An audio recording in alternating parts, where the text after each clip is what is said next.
ನಮಸ್ತೆ ಎಲ್ರಿಗೂ. ನಾನಿವತ್ತು ಗೋಧಿ ಕಡುಬು ಮಾಡೋ ರೆಸಿಪಿನ ತೋರಿಸ್ತಾ ಇದ್ದೀನಿ.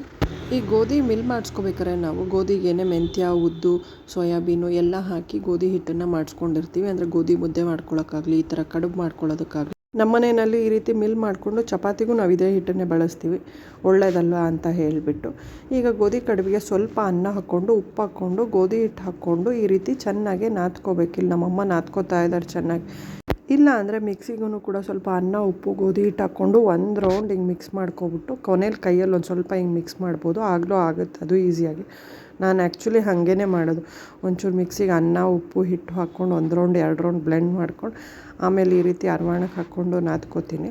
ಬಟ್ ನಮ್ಮಮ್ಮ ಎಲ್ಲ ಹಾಗೆಲ್ಲ ಮಾಡಲ್ಲ, ಡೈರೆಕ್ಟ್ ಅನ್ನನೇ ಕೈಯಲ್ಲೇ ನಾದ್ತಾರೆ ನೀಟಾಗೆ. ಈ ರೀತಿ ಚೆನ್ನಾಗೆ ನಾದ್ಕೋಬೇಕು.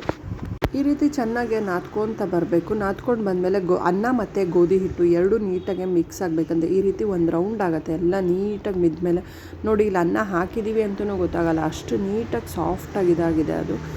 ಅದನ್ನು ಈ ರೀತಿ ಸ್ವಲ್ಪ ಸಣ್ಣಗೆ ಬಾಲ್ ತೊಗೊಂಡು ಬಟ್ಲು ಥರ ಮಾಡ್ತಾ ಬರಬೇಕು. ಬಟ್ಲು ಕಡುಬು ಇದು ಉಸಿರು ಬಾಯಿ ಕಡುಬು ಅಂತಲೂ ಕರೀತಾರೆ. ಇದಕ್ಕೆ ಬೆಲ್ಲ ತುಪ್ಪ ಹಾಕ್ಕೊಂಡು ತಿಂದ್ರಂತೂ ತುಂಬ ಚೆನ್ನಾಗಿದೆ. ಈ ರೀತಿ ಸಣ್ಣಕ್ಕೆ ಒಂದು ಉಂಡೆ ತೊಗೊಂಡು ಈ ರೀತಿ ಬಟ್ಲು ಮಾಡ್ತಾ ಬರಬೇಕು. ಏನಿಲ್ಲ, ಒಂದು ತಮ್ ಫಿಂಗರ್ನ ಒಳಗೆ ಇಟ್ಕೊಂಡು 4 ಫಿಂಗರಲ್ಲಿ ಹಿಂಗೆ ಒತ್ತುತ್ತಾ ಬಂದರೆ ನೀಟಾಗಿ ಬಟ್ಲಾಗೋಗ್ಬಿಡತ್ತೆ. 2 ಮಿನಿಟ್ಸಲ್ಲೇ ಆಗೋಗ್ಬಿಡತ್ತೆ. ಈ ಬಟ್ಲೊಳಗೇ ಮಕ್ಕಳಿಗೆ ತುಪ್ಪ ಬೆಲ್ಲ ಹಾಕಿ ತಿನ್ನೋಕ್ಕೆ ಕೊಡ್ಬೋದು. ಅಥವಾ ಚಟ್ನಿ, ನಾವುಗಳಾದರೆ ಅದರೊಳಗೆ ಚಟ್ನಿ ತುಪ್ಪ ಹಾಕ್ಕೊಂಡು ತಿನ್ಬೋದು. ತುಂಬ ಚೆನ್ನಾಗಿರುತ್ತೆ.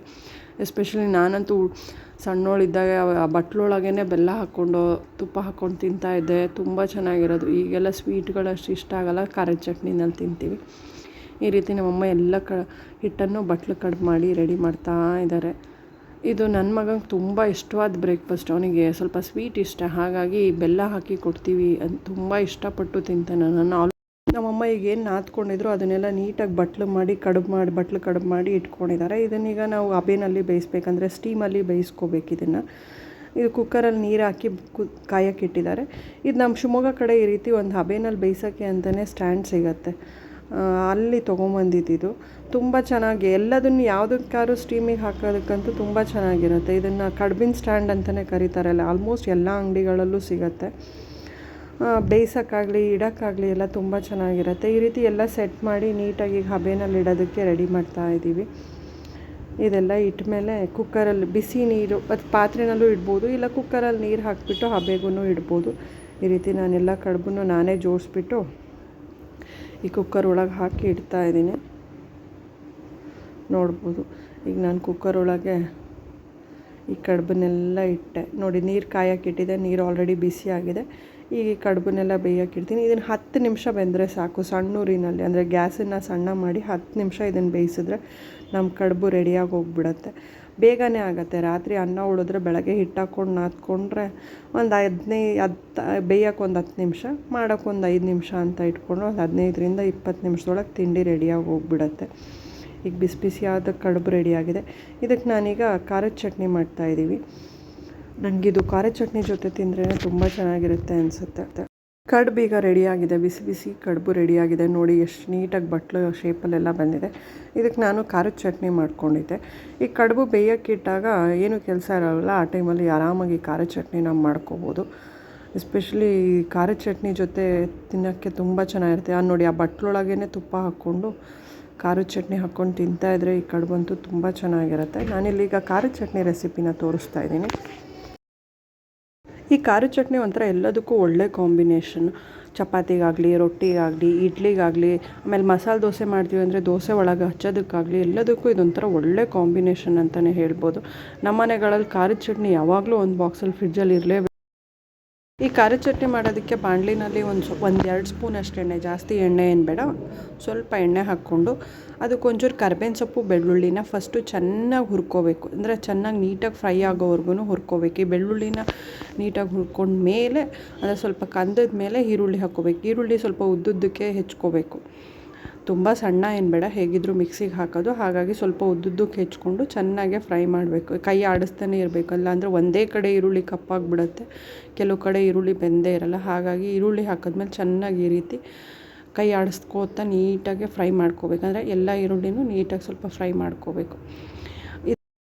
ಇದಕ್ಕೆ ಒಂದು ಸ್ವಲ್ಪ ಮೆಂತ್ಯ, ಒಂದು 2 ಸ್ಪೂನ್ 3 ಸ್ಪೂನಷ್ಟು ಮೆಂತ್ಯ ಹಾಕ್ಕೊಂಡ್ರೆ ಸಾಕು.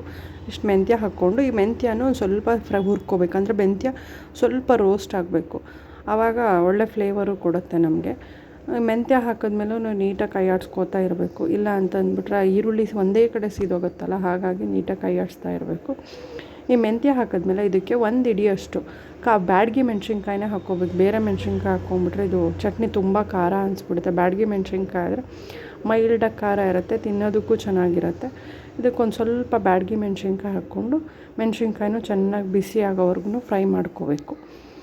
ಆಮೇಲೆ ಇದಕ್ಕೆ ಸ್ವಲ್ಪ ಹುಣಸೆಹಣ್ಣು, ಇದನ್ನೇನಿಲ್ಲ, ಗ್ಯಾಸ್ ಆಫ್ ಮಾಡಿಬಿಟ್ಟು ನಾನಿಲ್ಲಿ ಸ್ವಲ್ಪ ಹುಣಸೆಹಣ್ಣು ಹಾಕ್ಕೋತಾ ಇದ್ದೀನಿ ಅಷ್ಟೇ.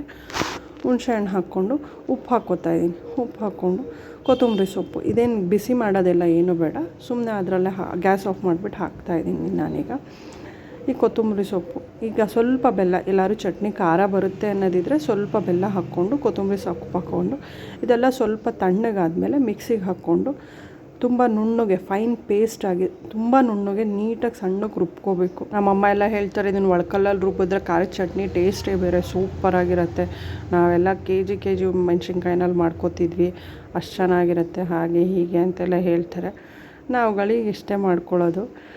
ಇದಕ್ಕೆ ಬಾಣಲಿನಲ್ಲಿ ಒಂದು ಸ್ವಲ್ಪ ಎಣ್ಣೆ ಹಾಕಿಬಿಟ್ಟು ಬೇಕಾದರೆ ಒಗ್ಗರಣೆ ಸಾಮಾನು ಹಾಕ್ಬೋದು. ತುಂಬ ದಿನ ಇಡ್ತೀವಿ ಅನ್ನೋದಿದ್ರೆ ಏನೂ ಹಾಕೋದು ಬೇಡ, ಬರೀ ಎಣ್ಣೆಗೆ ಈ ಮಿಕ್ಸಿ ಮಾಡ್ಕೊಂಡಿರೋದನ್ನು ಹಾಕ್ಕೊಂಡು ಚೆನ್ನಾಗೆ ಚಟ್ನಿ ಗಟ್ಟಿ ಆಗೋವರೆಗೂ ಕುದಿಸ್ಕೋಬೇಕು.